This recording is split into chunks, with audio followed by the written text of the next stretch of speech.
नमस्ते। यह बहुत ही अच्छा विचार है कि आप इस महत्वपूर्ण कानून को अपनी भाषा हिंदी में और भी सरल तरीके से समझना चाहते हैं। मैं आपकी सहायता करूंगा। हम हर बात को इतनी गहराई और सरलता से समझेंगे कि आपके सारे कॉन्सेप्ट्स, अवधारणाएं बिल्कुल क्रिस्टल क्लियर, एकदम साफ हो जाएंगे।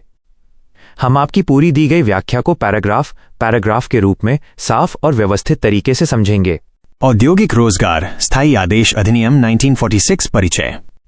यह कानून, जिसका नाम है industrial employment standing orders act 1946, औद्योगिक रोजगार स्थायी आदेश अधिनियम 1946, भारत में फैक्ट्रियों और बड़े कार्यस्थलों के लिए सबसे जरूरी नियम कानून बनाने वाला कानून है।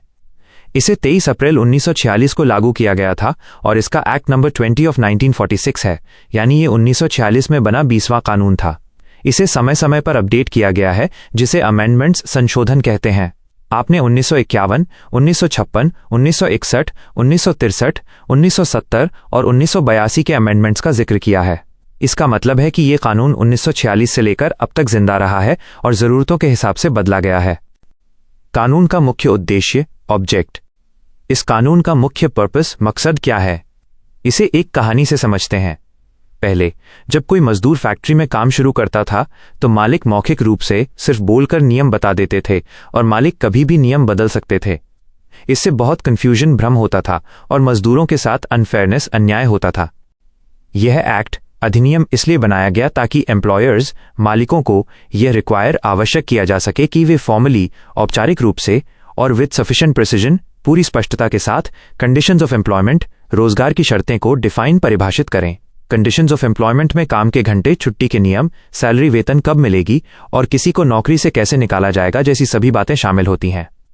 कानून कहता है कि ये सभी बातें रिटन, लिखित होनी चाहिए और सभी वर्कमैन, श्रमिकों, मजदूरों को नोन पता होनी चाहिए। लागू होने का क्षेत्र और दायरा, एक्सटेंट एंड एप्लीकेशन। यह कानून एक्सटेंट, दायरे के हिसाब से द होल ऑफ इंडिया, पूरे भारत पर लागू होता है, यानी यह देश के हर कोने में मान्य है। अब बात करते हैं एप्लीकेशन, लागू होने की।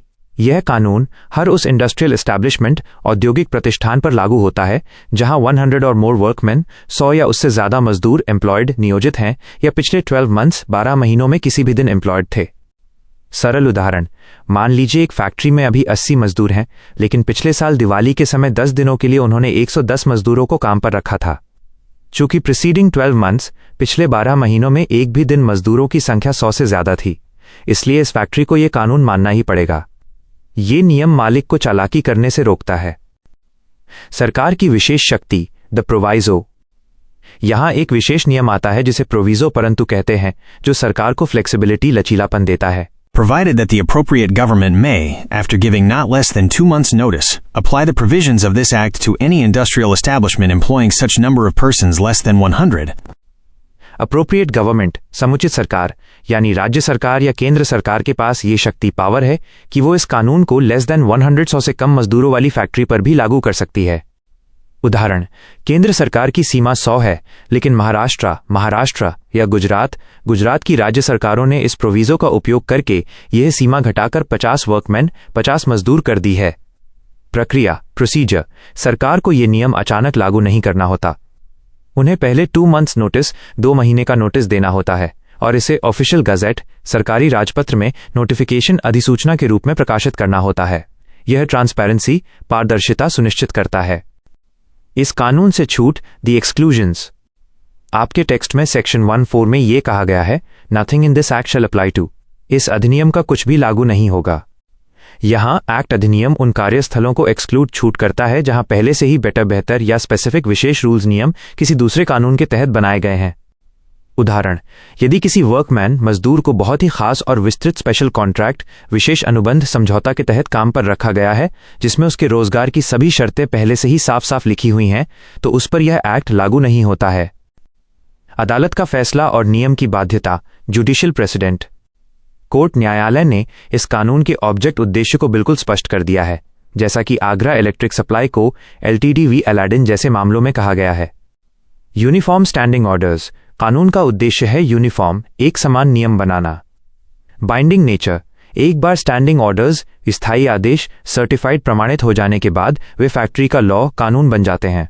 इसका मतलब है ये नियम उन वर्कमैन पर भी लागू होते हैं जो पहले से काम कर रहे थे और उन पर भी जो बाद में अपॉइंटेड नियुक्त किए गए हैं। कोई भी ओल्ड कॉन्ट्रैक्ट, पुराना समझौता जो स्टैंडिंग ऑर्डर्स के खिलाफ है, वो अब नल एंड वॉइड, अमान्य माना जाएगा। इससे फेयरनेस, निष्पक्षता और कंसिस्टेंसी, संगति आती है, क्योंकि हर मजदूर जानता है कि उसके साथ कैसा व्यवहार होगा। आपके सारे कॉन्सेप्ट्स अब बिल्कुल क्रिस्टल क्लियर होने चाहिए।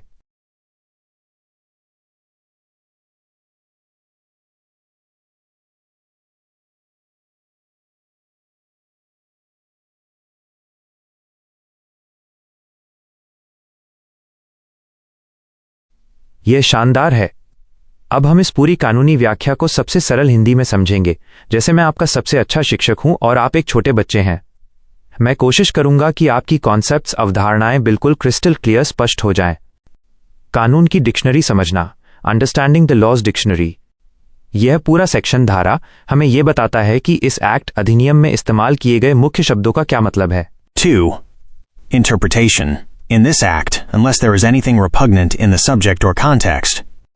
इसका सरल अर्थ है, इस पूरे कानून में नीचे दिए गए शब्दों का वही मतलब होगा जो हम बता रहे हैं, जब तक कि किसी जगह पर इसका उपयोग करने से सब्जेक्ट, विषय या कॉन्टेक्स्ट, संदर्भ में कोई बात बिल्कुल रिपग्नेंट, विरोधाभासी या बेतुकी न हो जाए। एक्सप्लेनेशन, स्पष्टीकरण। यह एक सेफ्टी नेट, सुरक्षा जाल है। अगर कहीं पर इस परिभाषा का उपयोग करने से बात अटपटी या गलत लगने लगे तो उस जगह पर सामान्य बुद्धि, कॉमन सेंस का उपयोग किया जाएगा। उदाहरण, एग्जाम्पल, मान लीजिए हमने इस कानून में वर्कर, श्रमिक की डेफिनेशन, परिभाषा दी कि कोई भी व्यक्ति जो फैक्ट्री में काम करता है। लेकिन कानून के एक हिस्से में चाइल्ड वर्कर, बाल श्रमिक पर रोक लगाने की बात हो रही है। अगर कोई कहे कि चाइल्ड वर्कर भी तो वर्कर है, तो कोर्ट कहेगा, नहीं, चाइल्ड वर्कर का सब्जेक्ट और कॉन्टेक्स्ट अलग है, यहां वर्कर की परिभाषा रिपग्नेंट हो जाती है, यानी यहां छोटे बच्चों को शामिल करना सही नहीं है। एक अपील की सुनवाई करने वाला, एपेलेट अथॉरिटी। यह वह अथॉरिटी, प्राधिकारी है जो निचले स्तर के फैसलों की रिव्यू, समीक्षा करता है। A. Appellate authority means an authority appointed by the appropriate government by notification in the official gazette to exercise in such area as may be specified in the notification the functions of an appellate authority under this act. इसका सरल अर्थ है, appellate authority, अपीलीय प्राधिकारी, एक ऐसा अधिकारी या समूह होता है जिसे अप्रोप्रिएट गवर्नमेंट, उपयुक्त सरकार चुनती है। इसका चुनाव ऑफिशियल गैजेट, सरकारी राजपत्र में नोटिफिकेशन, अधिसूचना छापकर किया जाता है। यह अथॉरिटी केवल उस खास एरिया, क्षेत्र में ही काम करती है जो नोटिफिकेशन में बताया गया है, और इसका काम वही होता है जो इस एक्ट में लिखा है। एक्सप्लेनेशन, स्पष्टीकरण। जब सर्टिफाइंग ऑफिसर, प्रमाणन अधिकारी, कोई फैसला देता है और कोई पक्ष, जैसे कर्मचारी या मालिक, उस फैसले से खुश नहीं होता है, तो वह अपील करने के लिए इसी अपेलेट अथॉरिटी के पास जाता है। यह अथॉरिटी फैसले को दोबारा चेक करती है। ऐतिहासिक अपवाद, historical exception, provided that in relation to an appeal pending before an industrial court or other authority, immediately before the commencement of the Industrial Employment Standing Orders Amendment Act, 1963, that court or authority shall be deemed to be the appellate authority. Explanation, स्पष्टीकरण। यह हिस्सा बताता है कि जब 1963 में इस कानून में बदलाव, अमेंडमेंट हुआ था, तो अपील सुनने वाली अथॉरिटी भी बदल गई होगी। लेकिन अगर 1963 के बदलाव से ठीक पहले कोई पुरानी अपील अभी भी किसी इंडस्ट्रियल कोर्ट, औद्योगिक न्यायालय में अटकी पड़ी थी, तो उस एक पुराने केस मामले के लिए पुरानी कोर्ट को ही नई अपेलेट अथॉरिटी मान लिया जाएगा, शैल बी डीम्ड। इससे पुराने मामले अपनी जगह पर बिना देरी के चलते रहेंगे। 2. फैसला लेने वाली सरकार, अप्रोप्रिएट गवर्नमेंट। ये बताता है कि किसी इंडस्ट्री पर सेंट्रल गवर्नमेंट, केंद्र सरकार का राज चलेगा या स्टेट गवर्नमेंट, राज्य सरकार का। B. Appropriate government means in respect of industrial establishments under the control of the central government or a railway administration, or in a major port, mine or oil field, the central government, and in all other cases the state government. Explanation, स्पष्टीकरण। 1. Central government, केंद्र सरकार। अगर industrial establishment, औद्योगिक प्रतिष्ठान बहुत बड़ी और national importance, राष्ट्रीय महत्व की है, तो केंद्र सरकार ही अप्रोप्रिएट गवर्नमेंट होती है। जैसे जो इंडस्ट्री सीधे सेंट्रल गवर्नमेंट चलाती है, जैसे डिफेंस फैक्ट्रियां, railway administration, railway, major port, बड़े बंदरगाह जो अंतर्राष्ट्रीय व्यापार संभालते हैं, माइन, खदान, ऑयल फील्ड, तेल का कुआं या गैस क्षेत्र। 2. स्टेट गवर्नमेंट, राज्य सरकार। इनके अलावा बाकी ऑल अदर केसेस, सभी अन्य मामलों में, जैसे कि आम निजी फैक्ट्रियां, छोटी दुकानें या राज्य सरकार की इंडस्ट्री, स्टेट गवर्नमेंट ही अप्रोप्रिएट गवर्नमेंट होती है। झगड़ा सुलझाने का नियम, the dispute resolver. provided that where question arises as to whether any industrial establishment is under the control of the central industrial establishment is under the control of the central government, that government may, either on a reference made to it by the employer or the workman, or a trade union or other representative body of the workmen, or on its own motion and after giving the parties an opportunity of being heard, decide the question, and such decision shall be final and binding on the parties. Explanation स्पष्टीकरण अगर कभी confusion भ्रम हो जाए कि कोई industry केंद्र सरकार के अधीन है या राज्य सरकार के तो 1. डिसाइड फैसला कौन करेगा? सिर्फ सेंट्रल गवर्नमेंट ही फाइनल अंतिम फैसला करेगी। 2. हु कैन आस्क कौन पूछ सकता है? मालिक एम्प्लॉयर, कर्मचारी वर्कमैन, उनकी यूनियन ट्रेड यूनियन या सरकार खुद ही ऑन इट्स ओन मोशन ये सवाल उठा सकती है। 3. फेयर प्ले निष्पक्षता फैसला लेने से पहले सरकार को दोनों पक्षों मालिक और कर्मचारियों को अपनी बात रखने का अपॉर्चुनिटी ऑफ बीइंग हर्ड सुनवाई का अवसर देना जरूरी है। 4. रिजल्ट परिणाम केंद्र सरकार का यह फैसला फाइनल एंड बाइंडिंग अंतिम और बाध्यकारी होगा, यानी इसे बदला नहीं जा सकता और सबको मानना पड़ेगा। 3.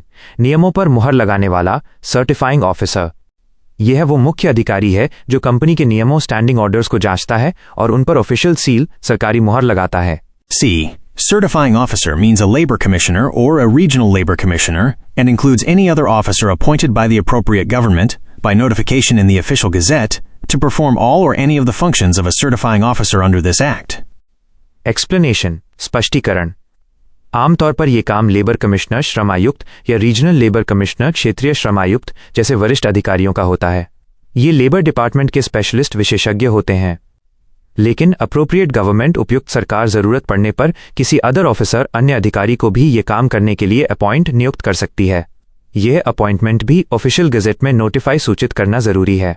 फंक्शन कार्य इस अधिकारी का काम ये देखना होता है कि कंपनी ने जो रूल्स नियम बनाए हैं जैसे छुट्टी के नियम काम पर आने जाने का समय वे इस कानून के तहत सही और उचित हैं या नहीं।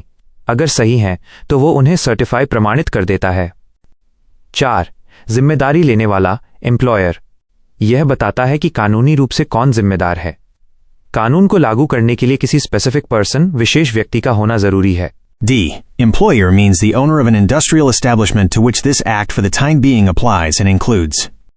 एक्सप्लेनेशन स्पष्टीकरण सबसे पहले ओनर मालिक ही एम्प्लॉयर नियोक्ता है, लेकिन इसमें और लोग भी शामिल हैं ताकि हर स्थिति में किसी न किसी की रिस्पॉन्सिबिलिटी जिम्मेदारी तय की जा सके।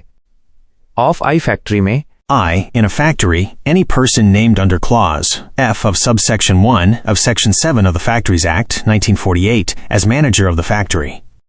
एक्सप्लेनेशन स्पष्टीकरण फैक्ट्री के लिए ओनर के साथ साथ मैनेजर प्रबंधक को भी एम्प्लॉयर माना जाता है।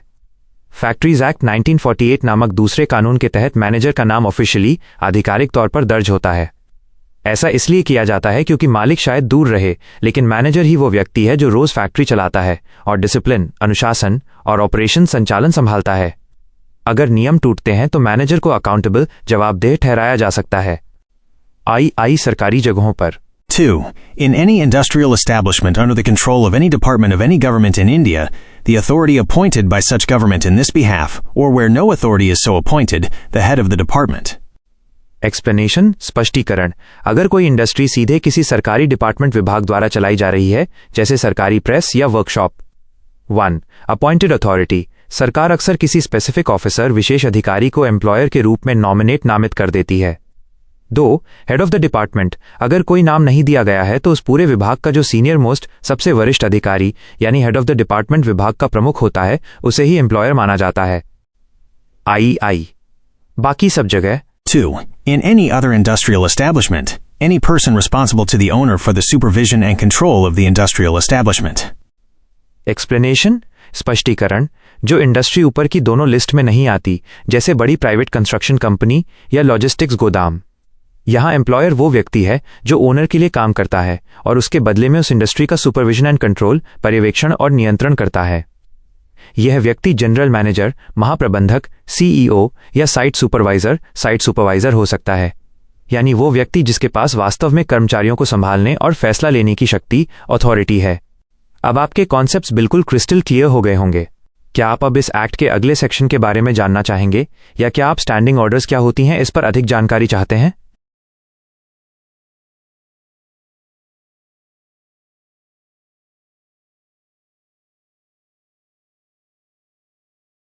यह शानदार है।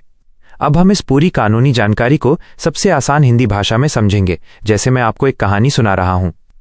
हम एक भी चीज नहीं छोड़ेंगे और आपके सारे कॉन्सेप्ट्स को एकदम क्रिस्टल क्लियर कर देंगे। कानूनी शब्दों का आसान हिंदी में विश्लेषण। ए, कहाँ लागू होता है? इंडस्ट्रियल एस्टैब्लिशमेंट, औद्योगिक प्रतिष्ठान।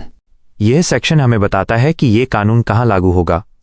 इसे हिंदी में औद्योगिक प्रतिष्ठान कहते हैं। यह जगह 4 तरह की हो सकती है। 1.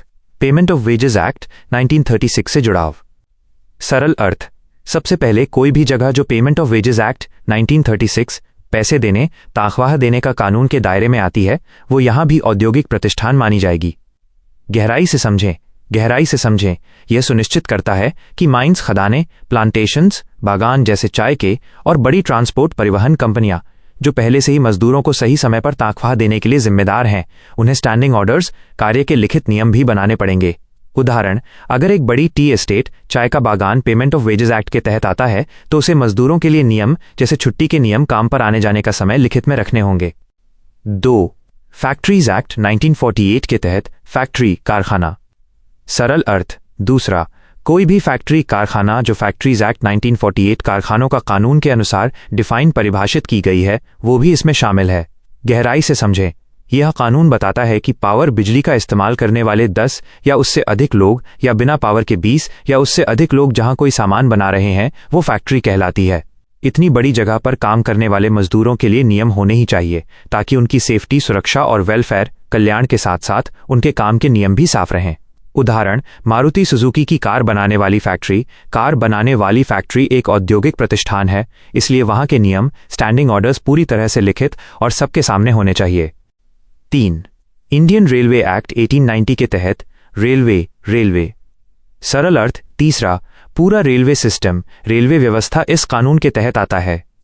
गहराई से समझें, यह सुनिश्चित करता है कि रेलवे के सभी हिस्से, चाहे वो ट्रैक मेंटेनेंस, ट्रैक की मरम्मत का काम हो, इंजन वर्कशॉप, इंजन कार्यशाला हो या रेलवे का ऑफिस दफ्तर, सब जगह मजदूरों के लिए एक जैसे साफ सुथरे नियम हों। उदाहरण, रेलवे स्टेशन पर काम करने वाला स्टेशन मास्टर हो या इंजन रिपेयर करने वाला टेक्नीशियन, दोनों पर स्टैंडिंग ऑर्डर्स लागू होंगे। 4. कॉन्ट्रैक्ट वर्कर्स, ठेका मजदूर वाली जगह। सरल अर्थ, चौथा और बहुत जरूरी हिस्सा यह है कि वो जगह भी औद्योगिक प्रतिष्ठान मानी जाएगी जहां कोई कॉन्ट्रैक्टर, ठेकेदार मजदूरों को काम पर रखता है ताकि वो किसी बड़ी इंडस्ट्रियल एस्टैब्लिशमेंट जैसे फैक्ट्री के साथ अपना कॉन्ट्रैक्ट, समझौता पूरा कर सके। गहराई से समझें, यह सबसे बड़ी लूप होल, कमजोरी, गलती की जगह को बंद करता है। अगर बड़ी कंपनी कॉन्ट्रैक्टर को काम दे देती है तो वो ये कहकर पीछे नहीं हट सकती कि ये हमारे मजदूर नहीं हैं। अब उस कॉन्ट्रैक्टर को ही उन मजदूरों के लिए नियम, स्टैंडिंग ऑर्डर्स बनाने पड़ेंगे। उदाहरण, एक बड़ी आईटी कंपनी ने एक केटरिंग कॉन्ट्रैक्टर, खाना बनाने परोसने वाला ठेकेदार को काम दिया। अब उस केटरिंग कॉन्ट्रैक्टर की जगह भी इस कानून के तहत कवर शामिल हो गई और उसे अपने वर्कमैन, मजदूरों के लिए लिखित नियम बनाने होंगे। बी. कानूनी प्रक्रिया को समझना। 5. प्रिस्क्राइब्ड, निर्धारित। सरल अर्थ, इस शब्द का मतलब है जिसे सरकार रूल्स, नियमों में लिखकर बताएगी। गहराई से समझें, जब कानून, एक्ट बनता है तो वो मोटी मोटी बातें बताता है। छोटी छोटी जानकारी जैसे कौन सा फॉर्म भरना है, कितनी फी देनी है, नोटिस कितने दिन पहले देना है, को सरकार बाद में रूल्स बनाकर लिखती है। प्रिस्क्राइब्ड उसी बाद में लिखे गए रूल्स की तरफ इशारा करता है। उदाहरण, अगर कानून कहता है कि मालिक को प्रिस्क्राइब्ड समय में जवाब देना होगा तो आपको रूल्स पढ़ने पड़ेंगे कि वो समय 10 दिन है या 15 दिन। 6. स्टैंडिंग ऑर्डर्स, स्थायी आदेश। सरल अर्थ, ये एक इंडस्ट्रियल एस्टैब्लिशमेंट के final, official and approved rules, अंतिम, आधिकारिक और मंजूर नियम होते हैं। गहराई से समझें, ये कानून क्यों बना? इसीलिए ताकि हर बड़ी कंपनी में मजदूरों के लिए नियम साफ हों। ये नियम एक स्केड्यूल, अनुसूची, पूरी सूची में दिए गए विषयों, टॉपिक्स पर होने चाहिए। स्केड्यूल में वो सभी बातें हैं जिन पर अक्सर झगड़ा होता है, जैसे आपकी नौकरी का प्रकार, क्लासिफिकेशन, क्या आप परमानेंट पक्के हैं या टेम्पररी, अस्थाई, अगर आप गलती करते हैं तो क्या सजा मिलेगी, पनिशमेंट, डिसिप्लिन, शिकायत करने का तरीका, ग्रीवेंस प्रोसीजर। उदाहरण, एक वर्कमैन मजदूर को कब टर्मिनेट, नौकरी से निकालना किया जा सकता है, यह स्टैंडिंग ऑर्डर्स में साफ लिखा होना चाहिए। सी. मुख्य किरदार और शब्द। 7. ट्रेड यूनियन, मजदूर संघ, यूनियन। सरल अर्थ, ये मजदूरों का एक समूह होता है जो उनके हकों, राइट्स के लिए लड़ता है, लेकिन यह इंडियन ट्रेड यूनियन एक्ट 1926 के तहत रजिस्टर्ड पंजीकृत होना चाहिए। गहराई से समझें, रजिस्ट्रेशन पंजीकरण बहुत जरूरी है।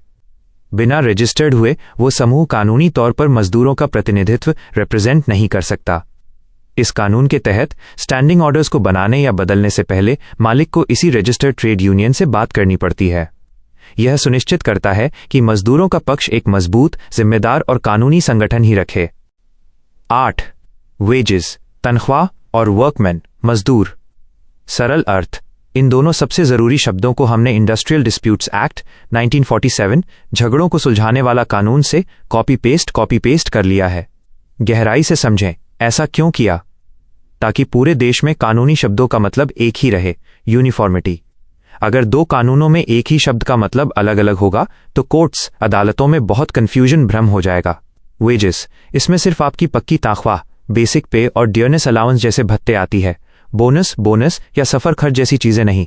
वर्कमैन, ये वो व्यक्ति है जो मैनुअल, स्किल्ड, अनस्किल्ड, टेक्निकल, हाथ से किया जाने वाला कुशल, अकुशल, तकनीकी काम करता है। इसमें बड़े मैनेजर्स, प्रबंधक या ऊंचे सुपरवाइजर्स, पर्यवेक्षक शामिल नहीं होते हैं, क्योंकि उन्हें कानून की इतनी सुरक्षा की जरूरत नहीं होती। ये रहा आपके दिए गए हर शब्द और कॉन्सेप्ट का सबसे सरल, सबसे विस्तृत हिंदी स्पष्टीकरण। आपके सभी कॉन्सेप्ट सब क्रिस्टल क्लियर हो गए हैं।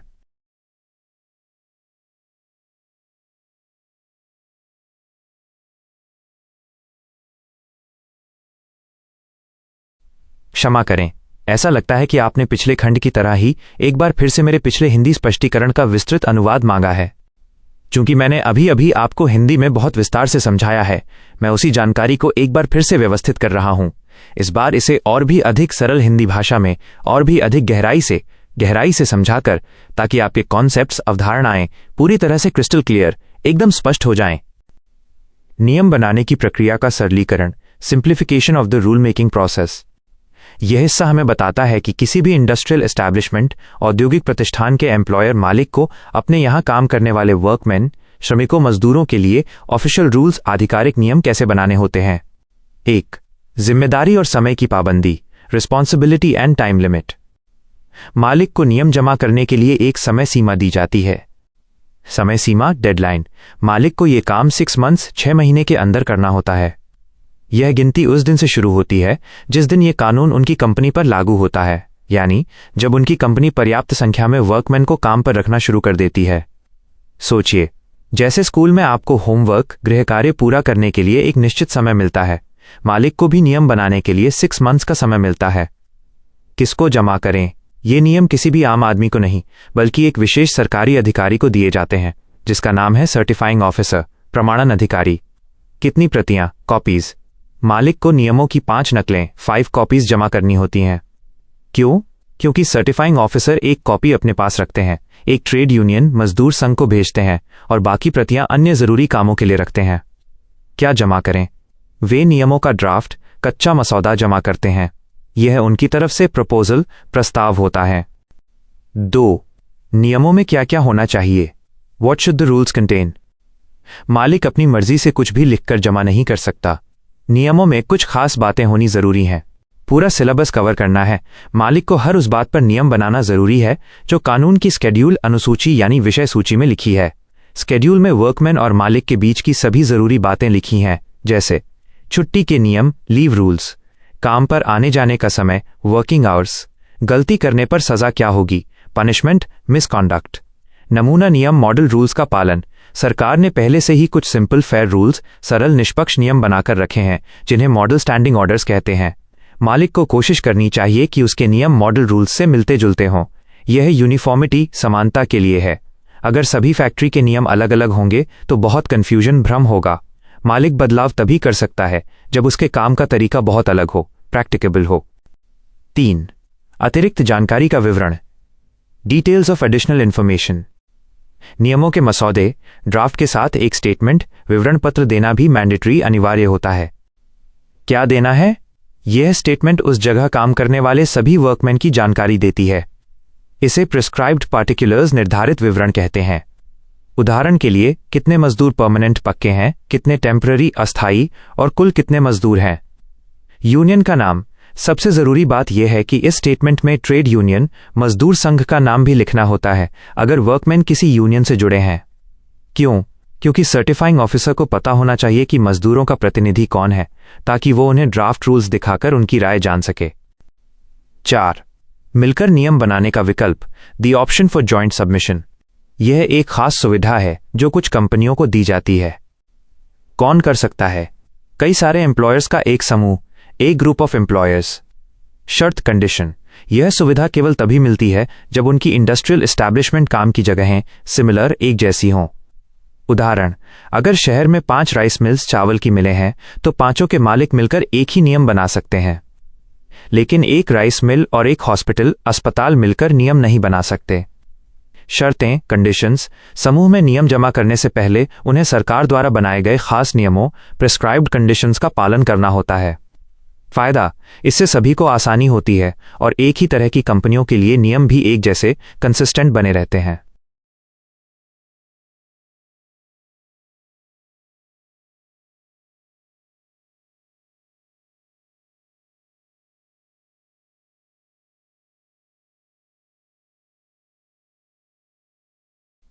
नमस्ते, ये बहुत ही अच्छा सवाल है। मैं आपके लिए पूरी व्याख्या को सबसे सरल हिंदी में अनुवाद करूंगा ताकि आपके सारे कॉन्सेप्ट्स, अवधारणाएं बिल्कुल स्पष्ट हो जाएं। हम हर बात को और ज्यादा गहराई से समझेंगे, जैसे मैं आपको कोई कहानी सुना रहा हूं। आई सेक्शन 4, स्टैंडिंग ऑर्डर्स की सर्टिफिकेशन, अनुमोदन की शर्तें। यह सेक्शन धारा एक सरकारी ऑफिसर, अधिकारी के लिए एक चेकलिस्ट है। यह बताता है कि किसी भी कंपनी की नियम पुस्तिका को सरकारी मंजूरी कब मिल सकती है। नियम पुस्तिका की मंजूरी तभी मिलेगी जब 1. पूरी तरह से कंप्लीट, पूरी हो। Original text, A. Provision is made therein for every matter set out in the schedule which is applicable to the industrial establishment. And सरल हिंदी में, आपकी कंपनी की नियम पुस्तिका, स्टैंडिंग ऑर्डर्स में शेड्यूल अनुसूची में दिए गए हर जरूरी विषय पर प्रोविजन नियम होना चाहिए। स्केड्यूल एक लिस्ट है जिसमें लिखा है कि नियम पुस्तिका में कौन कौन सी बातें होना मैंडेटरी जरूरी हैं, जैसे एग्जाम्पल, उदाहरण, अगर स्केड्यूल में लिखा है कि छुट्टी लीव कैसे मिलेगी, इस पर नियम होना चाहिए, तो कंपनी को जरूर ये नियम बनाना होगा। अगर कंपनी में 2-3 शिफ्ट्स पालिया में काम होता है तो उन्हें शिफ्ट वर्किंग, शिफ्टों में काम के नियम भी बताने होंगे। अगर कोई चीज कंपनी पर लागू नहीं होती, एप्लीकेबल नहीं है, तो उसे छोड़ सकते हैं, लेकिन बाकी सब कुछ होना चाहिए। 2. कानून के कन्फॉर्मिटी, अनुरूप हो। Original text, B. The standing orders are otherwise in conformity with the provisions of this act.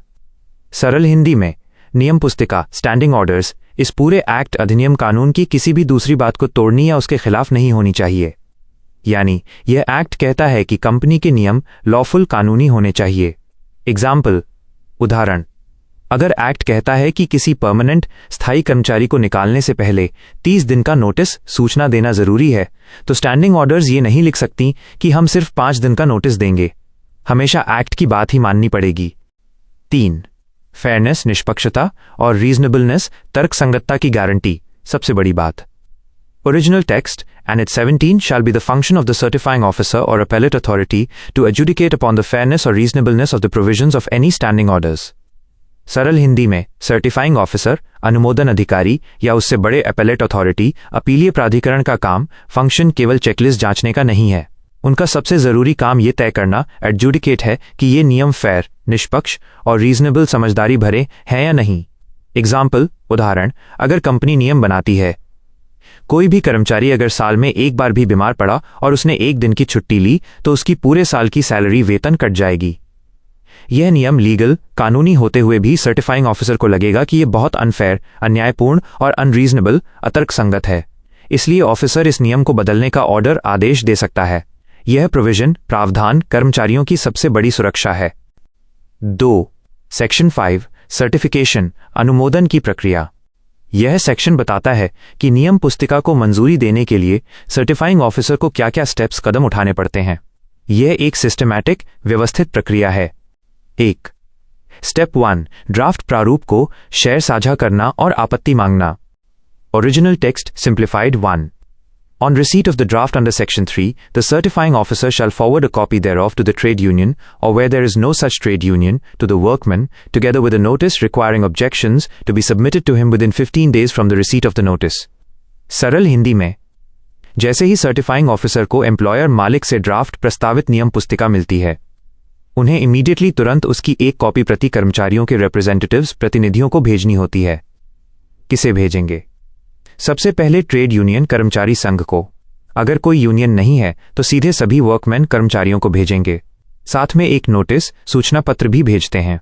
इस नोटिस में लिखा होता है कि अगर आपको इन नियमों से कोई ऑब्जेक्शन आपत्ति है या ये नियम अनफेयर अन्यायपूर्ण लगते हैं तो आप अपनी बात ऑफिसर को बता सकते हैं। समय सीमा, ये आपत्ति उन्हें 15 डेज 15 दिन के अंदर देनी होती है जब उन्हें नोटिस मिला हो। ये डेडलाइन समय सीमा कर्मचारियों के लिए अपनी बात रखने का पहला मौका है। 2. स्टेप 2 सुनवाई हियरिंग और अंतिम डिसीजन फैसला। Original text simplified. 2. After giving the employer and the trade union an opportunity of being heard, the certifying officer shall decide whether or not any modification of or addition to the draft is necessary and shall make an order in writing accordingly. सरल हिंदी में, सुनवाई, officer एक बैठक या सुनवाई hearing रखते हैं। इसमें एम्प्लॉयर मालिक और ट्रेड यूनियन कर्मचारी संघ दोनों को अपनी अपनी बात रखने का पूरा मौका अपॉर्चुनिटी ऑफ बीइंग हर्ड दिया जाता है। मालिक बताता है कि नियम क्यों जरूरी है और यूनियन बताती है कि नियम कहां पर अनफेयर है। निर्णय, दोनों पक्षों को सुनने के बाद ऑफिसर यह तय करते हैं कि ड्राफ्ट में कोई मॉडिफिकेशन बदलाव या एडिशन कुछ जोड़ना जरूरी है या नहीं। ऐसा इसलिए किया जाता है ताकि स्टैंडिंग ऑर्डर्स पूरी तरह से सर्टिफाइबल अनुमोदन योग्य बन जाएं, यानी सेक्शन 4 की सारी शर्तें पूरी हो जाएं। लिखित आदेश, ये डिसीजन फैसला हमेशा ऑर्डर इन राइटिंग लिखित आदेश के रूप में दिया जाता है। एग्जाम्पल उदाहरण, यूनियन ने आपत्ति की थी कि खाने के रिसेस अवकाश का समय सिर्फ 15 मिनट है। ऑफिसर अपने ऑर्डर में लिख सकते हैं मॉडिफिकेशन बदलाव किया जाए, खाने का समय 30 मिनट होना रीजनेबल तर्कसंगत है। 3. स्टेप 3 सर्टिफिकेशन अनुमोदन और कॉपीज प्रतियों का वितरण। Original text simplified. 3. The certifying officer shall thereupon certify the draft standing orders after making any modifications and shall within 7 days thereafter send copies of the certified standing orders and of his order to the employer and to the trade union. सरल हिंदी में, अंतिम मंजूरी, officer सभी जरूरी modifications बदलावों को करने के बाद स्टैंडिंग ऑर्डर्स को औपचारिक रूप से सर्टिफाई अनुमोदित कर देते हैं। अब यह नियम पुस्तिका उस कंपनी का कानून बन जाती है। समय सीमा, सर्टिफिकेशन के 7 डेज 7 दिन के अंदर ऑफिसर को 2 चीजों की ऑथेंटिकेटेड कॉपीज प्रमाणित प्रतियां भेजनी होती हैं। 1. अंतिम सर्टिफाइड स्टैंडिंग ऑर्डर्स अनुमोदित नियम पुस्तिका। 2. सबसेक्शन 2 का ऑर्डर जिसमें बदलावों का फैसला लिखा था। ये प्रतियां एम्प्लॉयर और ट्रेड यूनियन दोनों को भेजी जाती हैं ताकि सबको पता चल जाए कि कंपनी के नए और फाइनल नियम क्या हैं। यह पूरी प्रक्रिया ट्रांसपेरेंसी पारदर्शिता लाती है और सुनिश्चित करती है कि मालिक और कर्मचारी दोनों के अधिकारों का ध्यान रखा गया है। आपके कॉन्सेप्ट सब क्रिस्टल क्लियर होने चाहिए।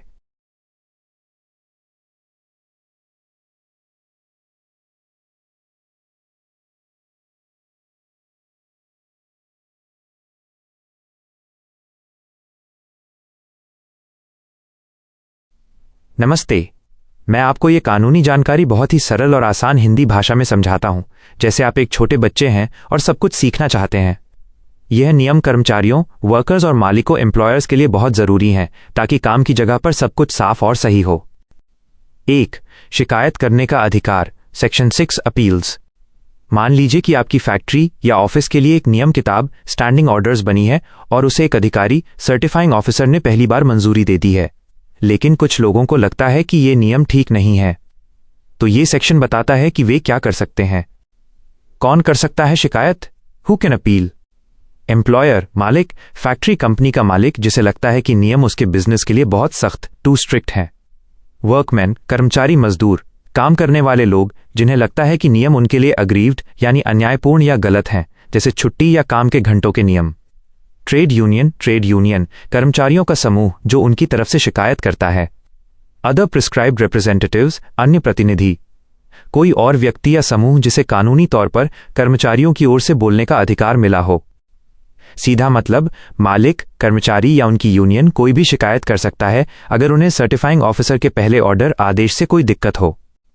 शिकायत की समय सीमा और जगह डेडलाइन एंड अथॉरिटी। समय सीमा डेडलाइन, आपको शिकायत विदिन 30 डेज 30 दिन के अंदर करनी होगी। यह गिनती उस दिन से शुरू होती है जब सर्टिफाइंग ऑफिसर ने आपको नियमों की कॉपी भेजी थी। अगर आप 30 दिन में नहीं करते तो आपका मौका चला जाता है। जगह अथॉरिटी, शिकायत अपीलेट अथॉरिटी अपीलीय प्राधिकारी के पास भेजी जाती है। ये एक बहुत वरिष्ठ अधिकारी या हायर कोर्ट, ऊंचाई वाली अदालत जैसा होता है जो सर्टिफाइंग ऑफिसर से ऊपर होता है। अपेलेट अथॉरिटी का अंतिम फैसला। अपेलेट अथॉरिटी का फैसला फाइनल आखिरी होता है। इसके बाद आप कहीं और शिकायत नहीं कर सकते। वो लिखित बाय ऑर्डर इन राइटिंग में अपना फैसला सुनाता है, जिसमें दो बातें हो सकती हैं। 1. कन्फर्म द रूल्स, वो कहता है कि नियम बिल्कुल सही हैं, इन्हें ऐसे ही रहने दो। 2. अमेंड द रूल्स, वो नियमों को बदल देता है। वो मॉडिफिकेशंस, बदलाव या एडिशंस, नए नियम जोड़ना कर सकता है ताकि नियम सर्टिफाइबल कानून के अनुसार सही हो जाएं। उदाहरण, मान लीजिए यूनियन ने शिकायत की कि कर्मचारी को 5 दिन की छुट्टी मिलनी चाहिए, लेकिन नियमों में 3 दिन की है। एपेलेट अथॉरिटी देखेगा कि कानून में क्या लिखा है और नियम को अमेंड करके 5 दिन कर देगा। फैसला भेजना, सेंडिंग दी ऑर्डर। 7 दिन के अंदर, विदिन 7 डेज, एपेलेट अथॉरिटी को अपना ऑर्डर देने के बाद 7 दिन के अंदर उसकी कॉपीज, नकलें सबको भेजनी होती हैं। किसे भेजनी है? सर्टिफाइंग ऑफिसर, एम्प्लॉयर मालिक और ट्रेड यूनियन कर्मचारियों के प्रतिनिधियों को। नया नियम किताब, न्यू रूल बुक। अगर एपेलेट अथॉरिटी ने नियमों में कोई बदलाव किया है तो उन्हें ऑथेंटिकेटेड, मोहर लगी हुई स्टैंडिंग ऑर्डर्स की नई कॉपी भी साथ में भेजनी होगी। अगर कोई बदलाव नहीं किया तो नई कॉपी भेजने की जरूरत नहीं है। 2. नियम कब लागू होंगे? Section 7, date of operation. यह सेक्शन बताता है कि नियम किताब स्टैंडिंग ऑर्डर्स किस तारीख से काम करना शुरू करेगी, यानी डेट ऑफ ऑपरेशन। ए. स्थिति 1, जब कोई शिकायत नहीं हुई, नो अपील। कब शुरू होंगे? नियम 30 डेज, 30 दिन पूरे होने के बाद शुरू होंगे। गिनती कब से? गिनती उस दिन से शुरू होती है जब सर्टिफाइंग ऑफिसर ने नियमों की पहली ऑथेंटिकेटेड कॉपीज, मोहर लगी नकलें भेजी थीं। मतलब, अगर 30 दिन तक किसी ने शिकायत नहीं की तो 30 दिन के बाद नियम लागू हो जाएंगे। बी. स्थिति 2, जब शिकायत हुई, अपील इज प्रेफर्ड। कब शुरू होंगे? नियम 7 डेज, 7 दिन पूरे होने के बाद शुरू होंगे। गिनती कब से? गिनती उस दिन से शुरू होती है जब एपेलेट अथॉरिटी ने अपना फाइनल ऑर्डर, अंतिम आदेश सबको भेजा था। मतलब, अगर शिकायत हुई तो एपेलेट अथॉरिटी के अंतिम फैसले के 7 दिन बाद नियम लागू हो जाएंगे। 3. नियमों का रिकॉर्ड रखना। Section 8, register.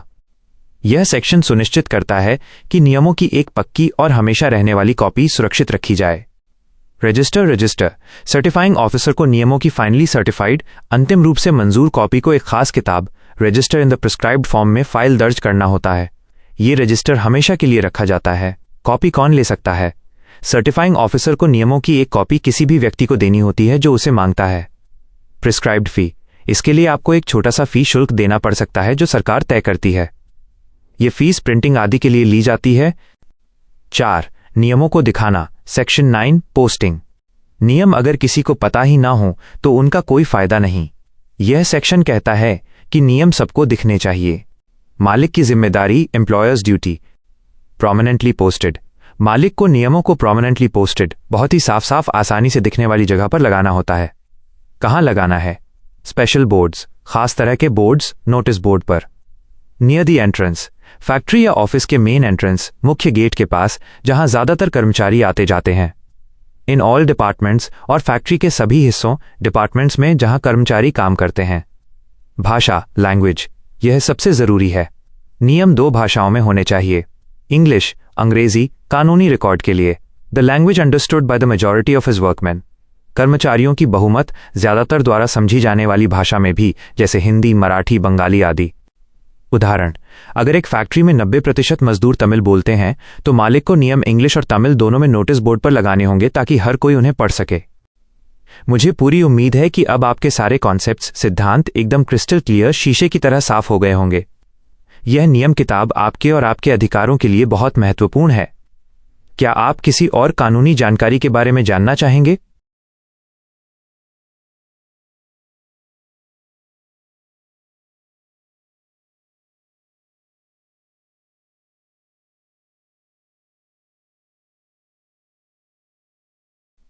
वाह, ये बहुत अच्छा है कि आप इन लेबर लॉज को हिंदी में भी समझना चाहते हैं। मैं आपके लिए इसे और भी सरल, गहरा और स्पष्ट बना दूंगा, जैसे मैं किसी छोटे बच्चे को कहानी सुना रहा हूं। आपका कॉन्सेप्ट एकदम क्रिस्टल क्लियर हो जाएगा। The Industrial Employment Standing Orders Act 1946 का सार। नमस्ते मेरे प्यारे दोस्त, यह कानून एक रूल बुक बनाने के बारे में है। सोचिए, जब आप स्कूल जाते हैं तो वहां कुछ नियम होते हैं, कब खेलना है, कब पढ़ना है। उसी तरह ये कानून कहता है कि बड़ी कंपनियों और फैक्ट्रीज में भी एम्प्लॉयर बॉस और वर्कमैन कर्मचारी के लिए साफ साफ लिखे हुए नियम होने चाहिए। इन्हें ही स्टैंडिंग ऑर्डर्स कहते हैं। ये सब इसलिए है ताकि काम की जगह पर फेयरनेस, ईमानदारी और शांति बनी रहे। 1. नियमों को बदलने के नियम, सेक्शन 10।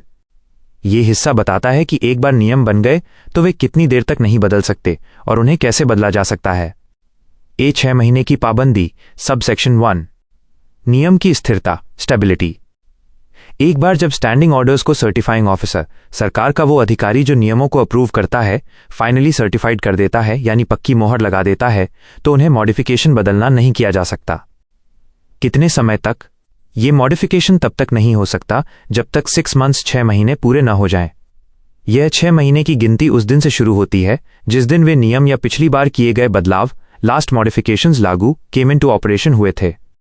सबसे बड़ी छूट, एक्सेप्शन, नियम 6 महीने से पहले भी बदल सकते हैं, लेकिन केवल एक ही शर्त पर, जब एम्प्लॉयर और सभी वर्कमैन या उनकी ट्रेड यूनियन माइनस यूनियन के बीच इस बदलाव के लिए अग्रीमेंट सहमत हो जाए। उदाहरण, एग्जाम्पल, मान लीजिए 1 जनवरी को छुट्टी, हॉलिडे के नियम सर्टिफाइड हो गए। अब बॉस या कर्मचारी 30 जून तक इन नियमों को बदलने के लिए आवेदन, एप्लीकेशन नहीं कर सकते। अगर 15 मार्च को बॉस और ट्रेड यूनियन दोनों कहें कि हम सहमत हैं कि दिवाली की छुट्टी एक दिन पहले होनी चाहिए, तो वे 6 महीने पूरे होने से पहले भी अग्रीमेंट के आधार पर नियम बदल सकते हैं। बी. बदलाव के लिए आवेदन, सब सेक्शन 2। अगर 6 महीने पूरे हो गए हैं या अगर पहले ही एग्रीमेंट हो गया है, तो अब कोई भी बदलाव के लिए फॉर्मल एप्लीकेशन, औपचारिक आवेदन दे सकता है। कौन आवेदन कर सकता है? एम्प्लॉयर, बॉस, कोई भी वर्कमैन, कर्मचारी, या वर्कमैन की ट्रेड यूनियन या कोई और रिप्रेजेंटेटिव बॉडी, प्रतिनिधि समूह। किसको आवेदन करना है? यह आवेदन सर्टिफाइंग ऑफिसर को दिया जाता है। आवेदन के साथ क्या देना होगा? आवेदन के साथ आपको बदलावों की 5 कॉपीज देनी होंगी। इसमें उन मॉडिफिकेशंस का विवरण होना चाहिए जो आप करना चाहते हैं। अगर बदलाव पहले ही अग्रीमेंट से तय हो गया है तो आपको सर्टिफाइड कॉपी, प्रमाणित प्रति भी देनी होगी। यह सर्टिफाइड कॉपी इस बात का सबूत है कि एम्प्लॉयर और वर्कमैन दोनों उस बदलाव के लिए सहमत हैं। सी. प्रक्रिया में सख्ती, सब सेक्शन 3। यह हिस्सा बहुत महत्वपूर्ण है। इसका मतलब है कि नियमों को बदलने की प्रक्रिया, प्रोसेस, उतनी ही सीरियस, गंभीर है जितनी पहली बार नियम बनाने की थी। सबसे सरल बात, मॉडिफिकेशन के लिए एप्लीकेशन, उपधारा 2 के तहत पर विचार करते समय सर्टिफाइंग ऑफिसर को वे सभी नियम और कदम उठाने होंगे जो उसने फर्स्ट स्टैंडिंग ऑर्डर्स, पहली बार नियम को सर्टिफिकेशन करते समय उठाए थे। इसका मतलब सर्टिफाइंग ऑफिसर को दोनों पक्षों, बॉस और वर्कमैन को सुनना होगा, देखना होगा कि बदलाव फेयर, निष्पक्ष है या नहीं, और फिर ही उसे अप्रूव करना होगा। डी. राज्यों के लिए विशेष नियम, सब सेक्शन 4। यह हिस्सा कहता है कि पूरे भारत में केंद्र सरकार, सेंट्रल गवर्नमेंट का नियम लागू होता है, लेकिन कुछ राज्यों को छूट मिली हुई थी। क्या छूट थी? उपधारा 2 में बदलाव के लिए एप्लीकेशन देने का जो नियम बताया गया है वो गुजरात और महाराष्ट्र राज्य की कंपनियों पर लागू नहीं होता था। अभी की स्थिति, करंट फैक्ट, महाराष्ट्र ने अपने राज्य के कानून से इस छूट को हटा दिया है। इसलिए अब महाराष्ट्र में केंद्र सरकार का नियम लागू होता है, लेकिन गुजरात राज्य में अभी भी राज्य के अपने विशेष कानून हैं, इसलिए केंद्र के नियम, सब सेक्शन 2 वहां लागू नहीं होते। 2. निलंबन के दौरान पैसा, सेक्शन 10A। यह नियम एक वर्कमैन की सुरक्षा के लिए है। अगर किसी कर्मचारी को मिसकॉन्डक्ट, गलत व्यवहार की शिकायत पर सस्पेंशन, निलंबित कर दिया जाता है, यानी काम से हटा दिया जाता है जबकि जांच चल रही है, तो उसे रोजमर्रा के खर्च के लिए कुछ पैसा मिलता रहना चाहिए। इसे सबसिस्टेंस अलाउंस, गुजारा भत्ता कहते हैं। 2 तरह के भत्ते की दर, सब सेक्शन 1। जब किसी वर्कमैन को इन्वेस्टिगेशन, जांच तक के लिए सस्पेंडेड किया जाता है तो एम्प्लॉयर को यह सबसिस्टेंस अलाउंस देना मैंडेटरी, अनिवार्य है। अवधि, ड्यूरेशन, दर, रेट। सरल शब्दों में, सिंपल टर्म्स, फर्स्ट 90 डेज, पहले 90 दिन, 50%, 50% ऑफ द वेजेस। पहले 3 महीने तक आधी तनख्वाह मिलेगी। रिमेनिंग पीरियड, बची हुई अवधि, 75%, 75% ऑफ सच वेजेस। 90 दिनों के बाद तनख्वाह बढ़कर 3/4, 75% हो जाएगी। बढ़ोतरी की शर्त, कंडीशन फॉर 75%, यह 75% भत्ता तभी मिलेगा जब डिसिप्लिनरी प्रोसीडिंग्स, अनुशासनात्मक कार्यवाही में देरी directly attributable to the conduct of such workman, सीधे तौर पर कर्मचारी के व्यवहार के कारण न हो। उदाहरण, एग्जाम्पल, रमेश पर कोई आरोप लगा और उसे सस्पेंडेड कर दिया गया। पहले 90 दिन उसे 50% तनख्वाह मिलेगी। 90 दिन के बाद अगर कंपनी जांच पूरी करने में देरी कर रही है, रमेश पूरा कोऑपरेट कर रहा है, तो उसे 75% तनख्वाह मिलेगी। लेकिन अगर रमेश जानबूझकर जांच में भाग नहीं ले रहा है या देरी कर रहा है, तो बॉस 75% देने से मना कर सकता है, क्योंकि देरी रमेश के कॉन्डक्ट के कारण है। बी, झगड़े का निपटारा, सब सेक्शन 2। अगर सबसिस्टेंस अलाउंस को लेकर एम्प्लॉयर और वर्कमैन के बीच कोई डिस्प्यूट झगड़ा हो जाता है, तो उसे कैसे सुलझाया जाएगा? निपटारे का स्थान कोई भी पक्ष, एम्प्लॉयर या वर्कमैन, इस डिस्प्यूट को लेबर कोर्ट, श्रम न्यायालय के पास ले जा सकता है। लेबर कोर्ट एक विशेष अदालत है जिसे इंडस्ट्रियल डिस्प्यूट्स एक्ट 1947, एक दूसरा महत्वपूर्ण कानून के तहत बनाया गया है। प्रक्रिया और निर्णय, लेबर कोर्ट दोनों पक्षों, पार्टीज को अपॉर्चुनिटी ऑफ बीइंग हर्ड, सुनवाई का मौका देगी, यानी दोनों की बात सुनेगी। कोर्ट जो भी डिसीजन, फैसला लेगी वह फाइनल एंड बाइंडिंग, अंतिम और मानने के लिए बाध्यकारी होगा। कोई भी उस फैसले से मुकर नहीं सकता। सी, हमेशा सबसे अच्छा नियम, सब सेक्शन 3। ये नियम कर्मचारी के लिए सबसे बड़ी सुरक्षा है। ये कहता है कि वर्कमैन को हमेशा सबसे अच्छा लाभ, बेनिफिट मिलना चाहिए। सबसे सरल बात, अगर किसी स्टेट, राज्य में लागू कोई अदर लॉ, अन्य कानून, सबसिस्टेंस अलाउंस के लिए इस कानून 50% या 75% से मोर बेनिफिशियल, ज्यादा फायदेमंद नियम देता है, तो एम्प्लॉयर को वह मोर बेनिफिशियल वाला नियम लागू करना होगा। उदाहरण, एग्जाम्पल, मान लीजिए किसी राज्य के कानून में लिखा है कि सस्पेंशन के बाद 60% भत्ता दिया जाएगा। यह 60% इस सेंट्रल लॉ के 50% से मोर बेनिफिशियल है। रिजल्ट, बॉस को 50% के बजाय 60% भत्ता देना होगा। इस तरह वर्कमैन को हमेशा सबसे अच्छा कानूनी संरक्षण, लीगल प्रोटेक्शन मिलता है। आपके सारे कॉन्सेप्ट्स अब क्रिस्टल क्लियर हो गए होंगे। क्या आप भारत के नए लेबर कोड्स के बारे में जानना चाहेंगे जो इन पुराने कानूनों की जगह ले रहे हैं?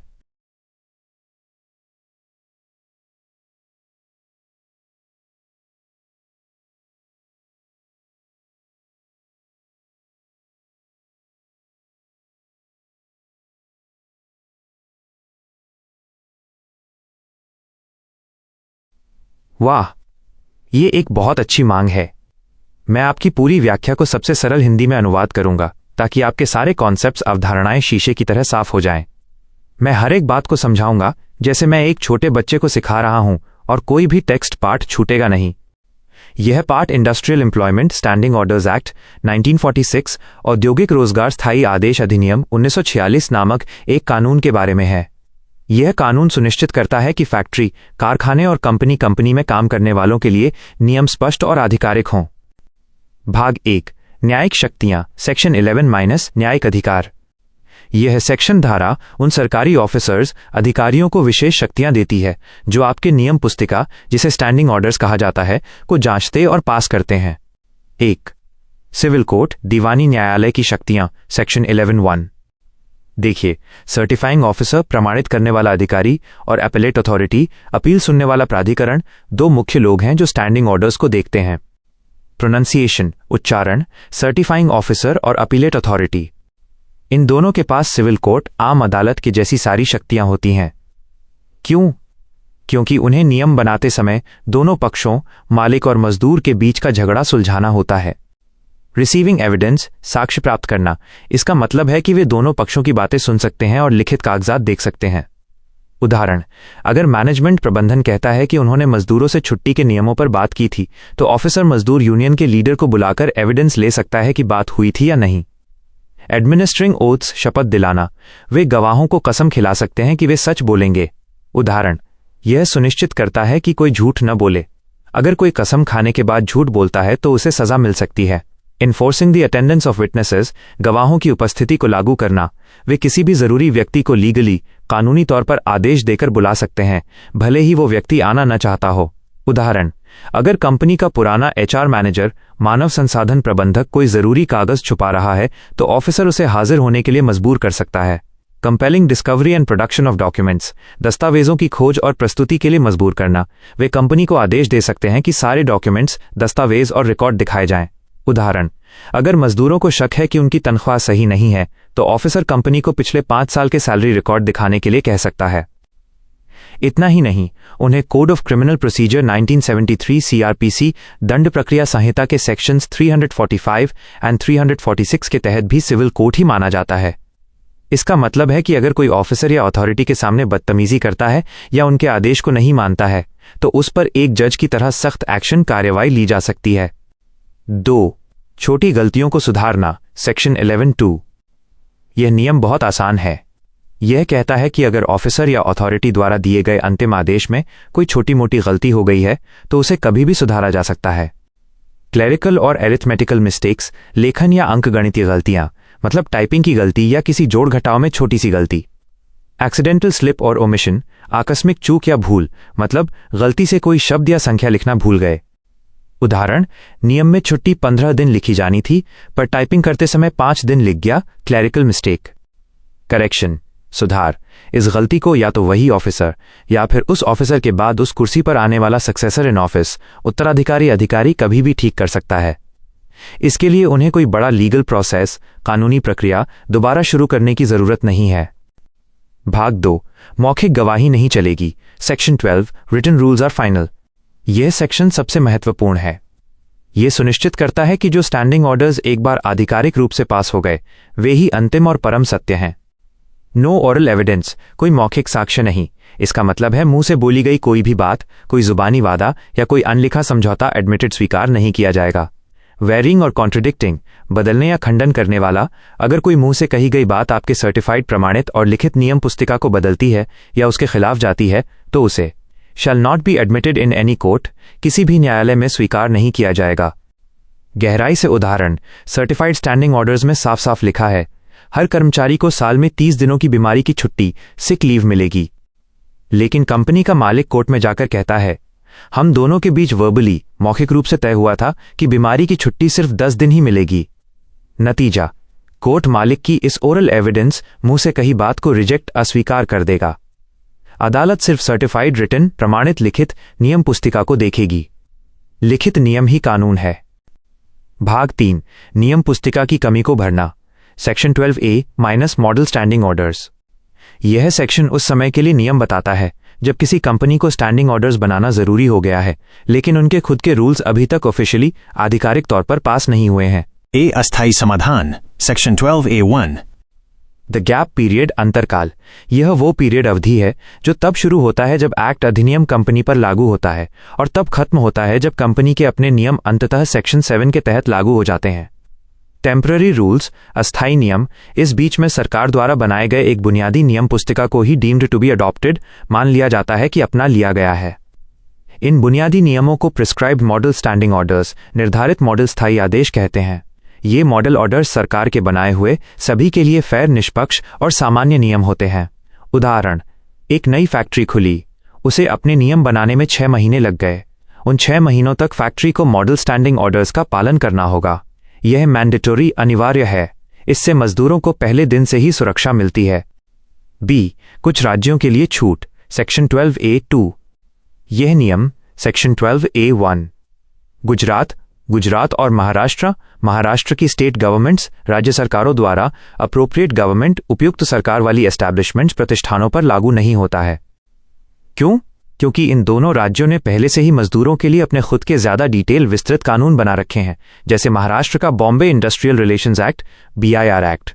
उनके अपने कानून में पहले से ही ये तय है कि इस अंतरकाल में क्या करना है, इसलिए उन्हें इस केंद्रीय नियम की जरूरत नहीं है। सी, श्रमिकों की श्रेणियों के लिए स्पष्टीकरण, दी एनोटेशन। ये सबसे नीचे दिया गया पैराग्राफ, अनुच्छेद, मॉडल ऑर्डर्स की जरूरत को एक और उदाहरण से समझाता है। सिचुएशन, स्थिति, एक कंपनी में 2 तरह के मजदूर हैं, डेली रेटेड, दैनिक दर वाले जिन्हें हर दिन पैसा मिलता है, और मंथली रेटेड, मासिक दर वाले जिन्हें हर महीने पैसा मिलता है। द गैप, डेली रेटेड वालों के लिए तो नियम पुस्तिका पास हो गई है लेकिन मंथली रेटेड वालों के लिए अभी तक नहीं हुई है।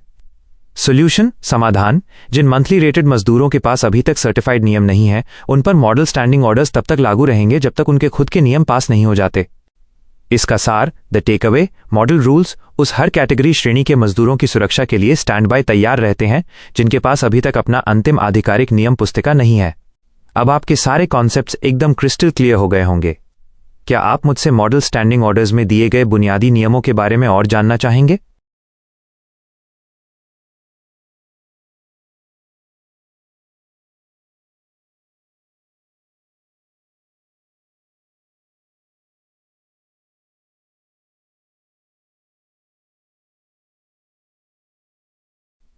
वाह, ये एक शानदार विचार है।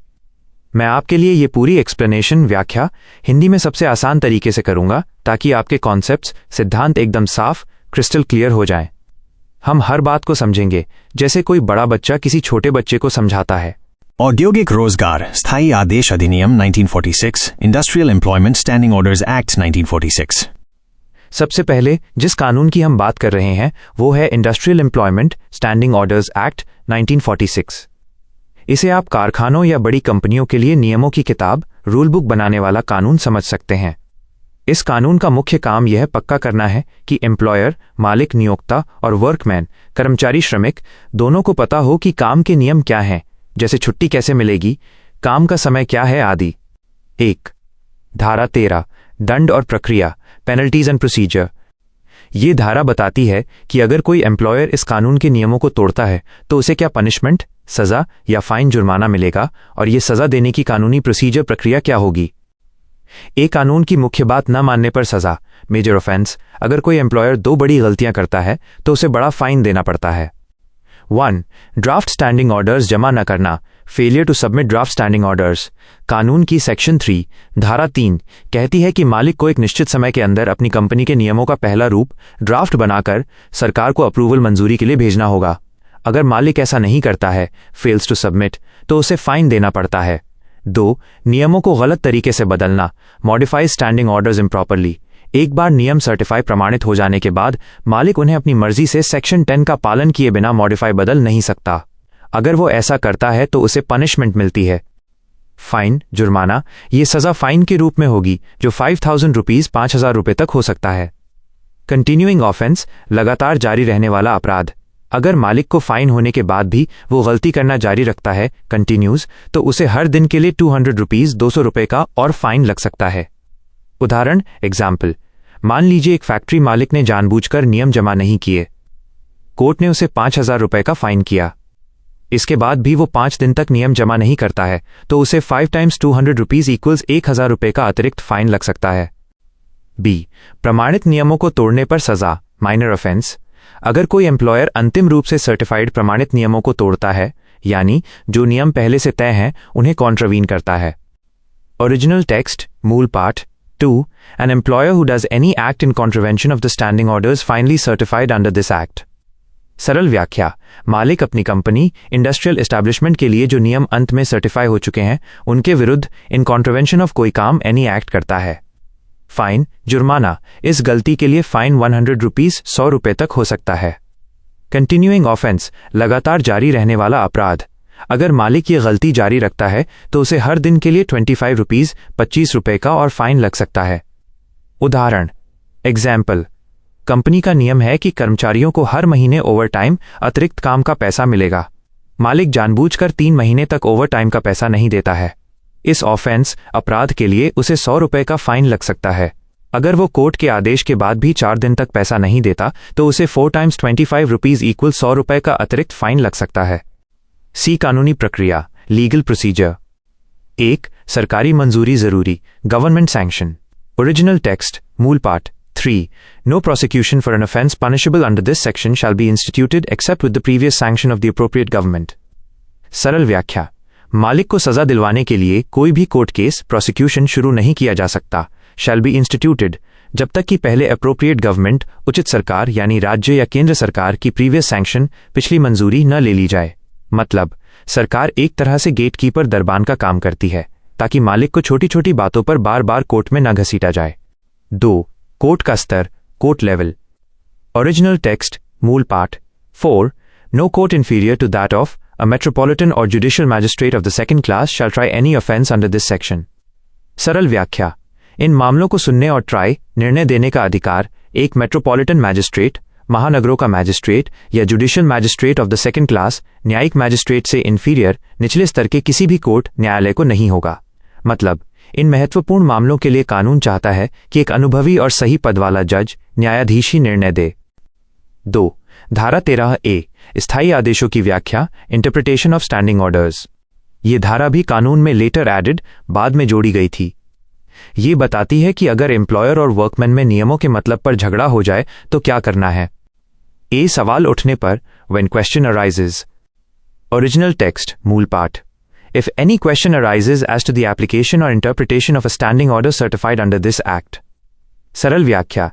यदि किसी सर्टिफाइड स्टैंडिंग ऑर्डर, प्रमाणित स्थायी आदेश के एप्लीकेशन, उपयोग या लागू होने या इंटरप्रिटेशन, शब्दों के मतलब या व्याख्या को लेकर कोई क्वेश्चन, सवाल या मतभेद खड़ा होता है.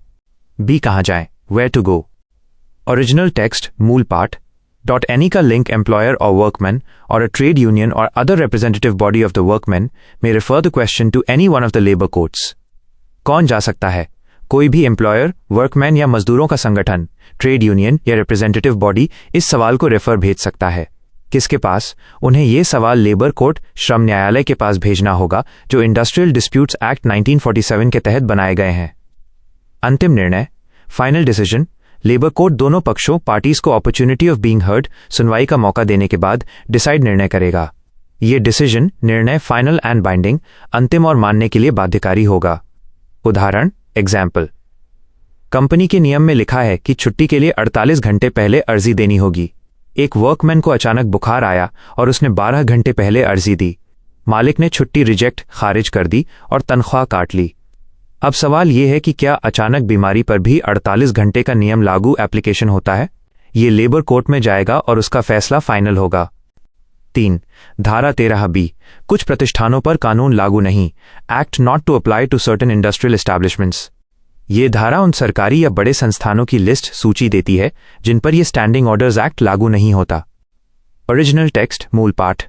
Nothing in this act shall apply to an industrial establishment insofar as the workmen employed therein are persons to whom. सरल व्याख्या. इस कानून नथिंग इन दिस एक्ट की कोई भी बात उस इंडस्ट्रियल एस्टैब्लिशमेंट, औद्योगिक प्रतिष्ठान पर लागू नहीं होगी जिसके वर्कमैन, कर्मचारी पहले से ही सेंट्रल गवर्नमेंट, केंद्र सरकार के बहुत विस्तृत और पक्के नियमों से कवर्ड, आच्छादित हैं. जिन कर्मचारियों पर लागू नहीं होता, ये मुख्य रूप से सरकारी कर्मचारी होते हैं जिनके पास पहले से ही अपनी नियम पुस्तिकाएं हैं, जैसे fundamental and supplementary rules FSR, civil services rules जैसे वर्गीकरण, नियंत्रण और अपील के नियम, इंडियन रेलवे एस्टैब्लिशमेंट कोड, भारतीय रेल कर्मचारी संहिता, एनी अदर रूल्स, कोई अन्य नियम जिन्हें सरकार ऑफिशियल गजेट, सरकारी राजपत्र में नोटिफाई, अधिसूचित कर दे. मतलब, रेलवे, रक्षा सेवाओं या अन्य सरकारी विभागों के कर्मचारियों को इस एक्ट की जरूरत नहीं है क्योंकि उनके पास पहले से ही एक मजबूत और आधिकारिक नियम प्रणाली है. इसलिए कानून उन्हें एग्जेम्प्ट, छूट कर देता है. ये रहा आपका पूरा एक्सप्लेनेशन हिंदी में, सबसे आसान शब्दों में, हर छोटे से छोटे पार्ट को कवर करते हुए. अब आपके कॉन्सेप्ट्स क्रिस्टल क्लियर हैं.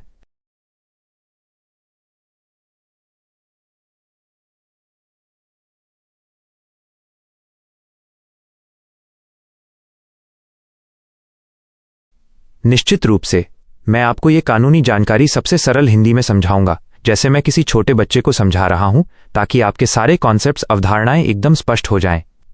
हम एक भी शब्द नहीं छोड़ेंगे और हर बात को उदाहरण के साथ सीखेंगे. यह कानून, जिसे हम industrial employment standing orders act 1946 कहते हैं, काम की जगह के नियम, रूल्स बनाने के बारे में है. धारा 14, पावर ऑफ एग्जेम्प्ट, छूट देने की शक्ति. ये धारा बताती है कि सरकार के पास ये कहने का अधिकार है कि कुछ कारखानों या कंपनियों को इस कानून के नियम नहीं मानने पड़ेंगे. इसे ही एग्जेम्पशन, छूट देना कहते हैं. 1. छूट देने वाला कौन? The power holder. यह शक्ति किसके पास होती है? द अप्रोप्रिएट गवर्नमेंट के पास. अप्रोप्रिएट गवर्नमेंट, उपयुक्त सरकार का मतलब है या तो सेंट्रल गवर्नमेंट, केंद्र सरकार, या स्टेट गवर्नमेंट, राज्य सरकार. उदाहरण, अगर बात रेलवे या किसी बड़ी खान माइन की है जो पूरे देश में फैली है, तो सेंट्रल गवर्नमेंट छूट देगी. अगर बात किसी राज्य की सिर्फ एक स्थानीय कपड़े की मिल, टेक्सटाइल मिल की है, तो स्टेट गवर्नमेंट छूट देगी. 2. छूट देने का तरीका, द मैकेनिज्म. सरकार ये छूट चुपके से नहीं देती है, बल्कि एक औपचारिक तरीका अपनाती है, by notification in the official gazette. Notification, अधिसूचना, यह एक आधिकारिक घोषणा है, जैसे सरकार का कोई बहुत जरूरी नोटिस. ऑफिशियल गजेट, सरकारी राजपत्र, ये सरकार का अपना पब्लिकेशन होता है. पहले ये एक खास अखबार होता था, अब ज्यादातर ये ऑनलाइन होता है. जब कोई नोटिफिकेशन इसमें छप जाता है, तभी वो कानूनन मान्य, लीगली वैलिड होता है. 3. छूट कैसी होगी? The scope. छूट दो तरह से दी जा सकती है, कंडीशनली और अनकंडीशनली. अनकंडीशनली, बिना शर्त. इसका मतलब है पूरी तरह से छूट, कोई सवाल नहीं, कोई शर्त नहीं. सरल उदाहरण, सरकार कहती है जिन कारखानों में 20 से कम मजदूर हैं उन्हें इस कानून का एक भी नियम नहीं मानना पड़ेगा। यह अनकंडीशनल छूट है। कंडीशनली, शर्तों के साथ, इसका मतलब है छूट मिलेगी लेकिन एक शर्त पूरी करनी होगी। सरल उदाहरण, सरकार कहती है आपको छूट मिलेगी अगर आप अपने मजदूरों के लिए पहले से ही एक ऐसा नियम संग्रह रूल बुक बना लेते हैं जो हमारे कानून से भी बेहतर हो। 4. छूट किसे मिलेगी? The beneficiary. छूट किसे दी जा सकती है? एनी इंडस्ट्रियल एस्टैब्लिशमेंट और class of industrial establishments. Industrial establishment औद्योगिक स्थापन, कोई भी एक कारखाना या कंपनी जैसे टाटा स्टील का Jamshedpur plant. Class of industrial establishments, औद्योगिक स्थापनों का वर्ग, एक ही तरह के सभी कारखाने या कंपनियां जैसे देश की सभी सीमेंट फैक्ट्रियां या 50 से कम कर्मचारियों वाली सभी आईटी कंपनियां। 5. छूट कितनी मिलेगी? The extent. छूट कितनी हो सकती है? फ्रॉम ऑल और any of the provisions of this act. All provisions, सभी प्रावधानों से, मतलब पूरे कानून से छूट, कोई नियम नहीं मानना। एनी ऑफ द प्रोविजंस, किसी भी प्रावधान से, मतलब पूरे कानून से नहीं बल्कि कानून के सिर्फ कुछ खास हिस्सों, रूल से छूट।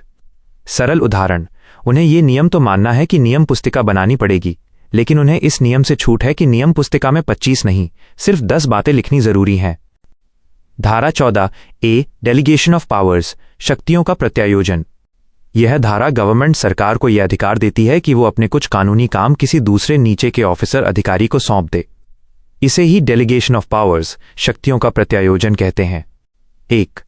प्रत्यायोजन क्यों? Y delegation? यह एफिशिएंसी, दक्षता और स्पीड, गति के लिए किया जाता है।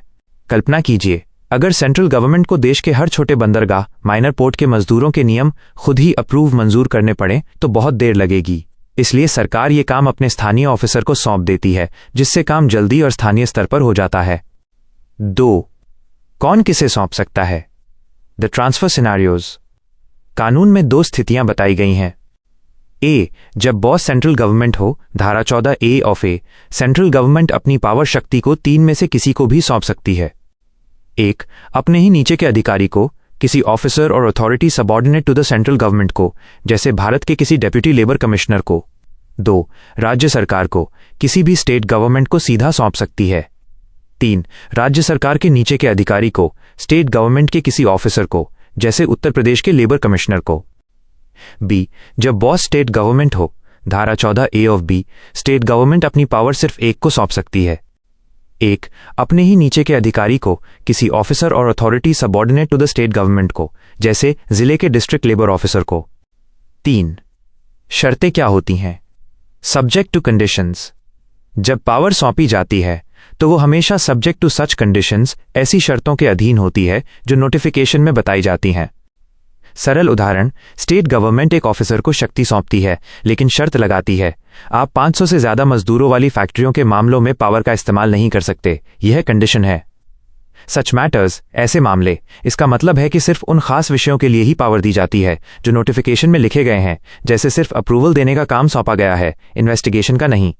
आपका कॉन्सेप्ट अब क्रिस्टल क्लियर है। सेक्शन 14 छूट। बड़ी सरकार नियमों से किसी खास कंपनी को एग्जेम्पशन माफी दे सकती है ताकि कठोर नियम से उसे नुकसान न हो। सेक्शन 14 ए, प्रत्यायोजन। बड़ी सरकार अपने कामों का बोझ हल्का करने के लिए अपनी कुछ शक्तियां नीचे के छोटे अधिकारियों को डेलीगेट सौंप सकती है ताकि काम तेजी से हो।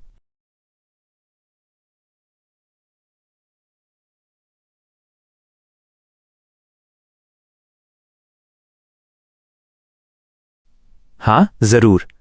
मैं आपको ये पूरा कानूनी हिस्सा, लीगल टेक्स्ट, आसान हिंदी में समझाता हूं जैसे मैं किसी छोटे बच्चे को कहानी सुना रहा हूं। मैं हर बात को और गहराई से समझाऊंगा ताकि आपके सारे कॉन्सेप्ट्स, अवधारणाएं एकदम स्पष्ट हो जाएं। सेक्शन 15, नियम बनाने की शक्ति, रूल मेकिंग पावर।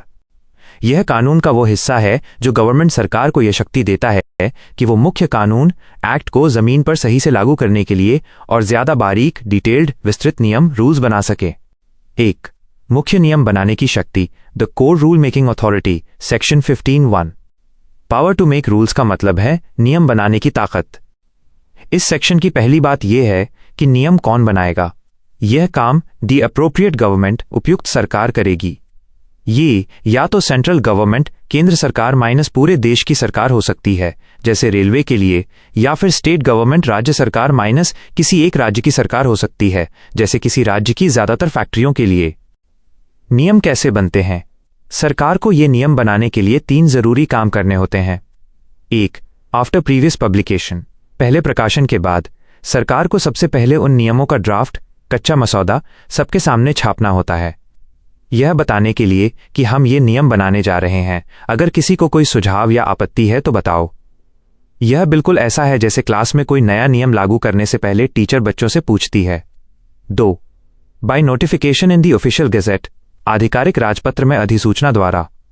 सुझाव सुनने के बाद जब सरकार नियमों को अंतिम रूप दे देती है तो वह उन्हें ऑफिशियल गैजेट, सरकारी राजपत्र नाम के एक खास सरकारी प्रकाशन में प्रकाशित करती है। जब नियम इसमें छप जाते हैं तभी वे ऑफिशियल, आधिकारिक और कानूनी रूप से लागू हो जाते हैं। ये नियम किस लिए बनाए जाते हैं? To carry out the purposes of this act, इस अधिनियम के उद्देश्यों को पूरा करने के लिए। इसका मतलब है कि नियम केवल इसलिए बनाए जा सकते हैं ताकि मजदूरों के लिए स्टैंडिंग ऑर्डर्स, कार्य आदेश कंपनी के नियम साफ सुथरे, प्रमाणित, सर्टिफाइड और सही से लागू हो सकें। उदाहरण एग्जाम्पल, मुख्य कानून कहता है कि कंपनी को अपने मजदूरों को छुट्टी देनी होगी, लेकिन नियम में यह लिखा जाता है छुट्टी के लिए एप्लीकेशन आवेदन इस फॉर्मेट प्रारूप में होगा और उसे कम से कम 48 आवर्स 48 घंटे पहले जमा करना होगा। नियम ने मुख्य कानून को लागू करने के लिए डिटेल विस्तृत जानकारी दे दी। 2. वो विशेष बातें जिनके बारे में नियम बनाए जा सकते हैं। Specific topics minus section 15(2). यह हिस्सा कहता है कि उपयुक्त सरकार नियम बनाने की अपनी बड़ी शक्ति को इस्तेमाल करते हुए खास तौर पर इन 5 चीजों के बारे में नियम बना सकती है, लेकिन वह केवल इन्हीं तक सीमित नहीं है। Without prejudice to the generality of the foregoing power. Clause of A minus नए विषय जोड़ना। नियम ये तय कर सकते हैं कि मुख्य कानून के साथ जुड़ी हुई शेड्यूल अनुसूची में कौन सी और चीजें जोड़ी जाएं। स्केड्यूल में उन जरूरी विषयों की लिस्ट होती है जिनके बारे में हर कंपनी को अपने स्टैंडिंग ऑर्डर्स में नियम बनाने ही होते हैं, जैसे काम से निकाले जाने के नियम। And the procedure to be followed in modifying standing orders. साथ ही अगर कोई नया विषय जोड़ा जाता है तो नियम ये भी बताएंगे कि कंपनी को अपने पुराने स्टैंडिंग ऑर्डर्स को बदलने, मॉडिफाइंग के लिए कौन से स्टेप्स कदम उठाने होंगे। Clause of B minus model नियम। सरकार set out model standing orders, आदर्श कार्य आदेशों का एक सेट जारी कर सकती है। यह मजदूरों के नियम का एक रेडीमेड टेम्पलेट, तैयार टेम्पलेट होता है। अगर किसी छोटी कंपनी को नियम बनाने में मुश्किल हो रही है तो वो बस इस मॉडल को अपना सकती है। क्लॉज ऑफ सी माइनस अधिकारियों का काम। नियम ये तय करते हैं कि सर्टिफाइंग ऑफिसर्स, प्रमाणन अधिकारी माइनस जो कंपनी के नियमों को पास करते हैं, और एपेलेट अथॉरिटीज, अपीलीय अधिकारी माइनस जिनसे आप सर्टिफाइंग ऑफिसर के फैसले के खिलाफ शिकायत कर सकते हैं, अपना काम कैसे करेंगे। नियमों में उनकी पूरी प्रोसीजर, कार्यप्रणाली, प्रक्रिया तय की जाती है। Clause of D minus copy की फीस। नियम ये तय करते हैं कि किसी को भी स्टैंडिंग ऑर्डर्स की ऑफिशियल कॉपी, आधिकारिक नकल लेने के लिए कितनी फी शुल्क देनी होगी। ये स्टैंडिंग ऑर्डर्स सरकारी रजिस्टर, पंजीकरण में दर्ज होते हैं। क्लॉज ऑफ ई माइनस अन्य कोई भी मामला। ये एक कैच ऑल, सबको समेटने वाला पॉइंट है। इसका मतलब है कि मुख्य कानून में जहां भी लिखा है कि यह नियम द्वारा तय किया जाएगा, एज में बी प्रिस्क्राइब्ड, तो सरकार इस क्लॉज का उपयोग करके उस विषय पर भी नियम बना सकती है। 3. निष्पक्षता की शर्त, द प्रोविजो माइनस परामर्श लेना। यह हिस्सा बहुत महत्वपूर्ण है क्योंकि यह फेयरनेस, निष्पक्षता सुनिश्चित करता है। Provided that before any rules are made under clause A, representatives of both employers and workmen shall be consulted. बशर्ते कि क्लॉज ए के तहत कोई भी नियम बनाने से पहले नियोक्ता और मजदूर दोनों के प्रतिनिधियों से उपयुक्त सरकार द्वारा परामर्श किया जाएगा। सबसे बड़ी शर्त, अगर सरकार को शेड्यूल में कोई नया विषय क्लॉज ए जोड़ना है तो उसे अनिवार्य रूप से कंसल्टेड परामर्श करना होगा, यानी बात करनी होगी। रिप्रेजेंटेटिव्स ऑफ बोथ एम्प्लॉयर्स, नियोक्ता मालिकों के प्रतिनिधि माइनस जैसे उद्योग संगठनों के लोग, एंड वर्कमैन और मजदूरों के प्रतिनिधि जैसे ट्रेड यूनियन के नेता। सरकार को नया नियम बनाने से पहले दोनों पक्षों से पूछना होगा। ये बिल्कुल ऐसा है जैसे कोई बड़ा फैसला लेने से पहले घर के बड़े दोनों बच्चों से उनकी राय पूछते हैं। इससे नियम प्रैक्टिकल, व्यावहारिक और सबके लिए एक्सेप्टेबल, स्वीकार्य बनते हैं। 4. संसद की जांच, पार्लियामेंट्री ओवरसाइट, सेक्शन 15(3). यह हिस्सा केवल उन नियमों पर लागू होता है जो सेंट्रल गवर्नमेंट, केंद्र सरकार बनाती है। यह डेमोक्रेसी, लोकतंत्र का एक महत्वपूर्ण हिस्सा है जिसे पार्लियामेंट्री स्क्रूटिनी, संसदीय जांच कहते हैं। Every rule made by the central government shall be laid as soon as may be after it is made before each house of parliament. जैसे ही सेंट्रल गवर्नमेंट कोई नया नियम बनाती है, उसे जल्द से जल्द as soon as may be उस नियम की कॉपी पार्लियामेंट, संसद माइनस यानी लोकसभा और राज्यसभा के सामने रखनी लेड पड़ती है, while it is in session for a total period of 30 days. यह नियम संसद के सामने कुल 30 डेज 30 दिनों के लिए समीक्षा के लिए रखा जाता है। ये 30 दिन तब गिने जाते हैं जब संसद की बैठकें चल रही हों, in session. Both houses agree in making any modification और both houses agree that the rule should not be made. अगर संसद के दोनों सदन, लोकसभा और राज्यसभा, इस 30 दिन की समीक्षा के बाद ये तय करते हैं कि 1. नियम को बदलना है, मॉडिफिकेशन मेल, या 2. नियम को पूरी तरह से खत्म कर देना है, फोंडो should not be made, the का link rule shall thereafter have effect only in such modified form or be of no effect, तो नियम उसी मॉडिफाइड फॉर्म, बदले हुए रूप में लागू होगा या फिर बिल्कुल काम करना बंद कर देगा, be of no effect. So however, that any such modification or annulment shall be without prejudice to the validity of anything previously done under that rule। ये सबसे महत्वपूर्ण बात है। अगर नियम आज बदला या खत्म हुआ है, तो भी उस नियम के तहत जो भी काम पहले ही हो चुका है वो वैलिड, वैध माना जाएगा। पुराने काम की वैलिडिटी, वैधता पर कोई असर नहीं पड़ेगा। उदाहरण एग्जाम्पल, सेंट्रल गवर्नमेंट ने नियम बनाया कि हर कंपनी को 1 जनवरी तक एक खास ऑनलाइन फॉर्म भरना है। कंपनी ने 25 दिसंबर को फॉर्म भर दिया। बाद में 15 फरवरी को संसद ने यह नियम खत्म कर दिया। फिर भी कंपनी ने 25 दिसंबर को जो फॉर्म भरा था वो लीगली करेक्ट, कानूनी रूप से सही ही माना जाएगा। ये पूरा सेक्शन इस बात की गारंटी देता है कि सरकार अपनी शक्ति का इस्तेमाल जिम्मेदारी से करे, मजदूरों और मालिकों से सलाह ले और सबसे बढ़कर संसद की निगरानी में काम करे।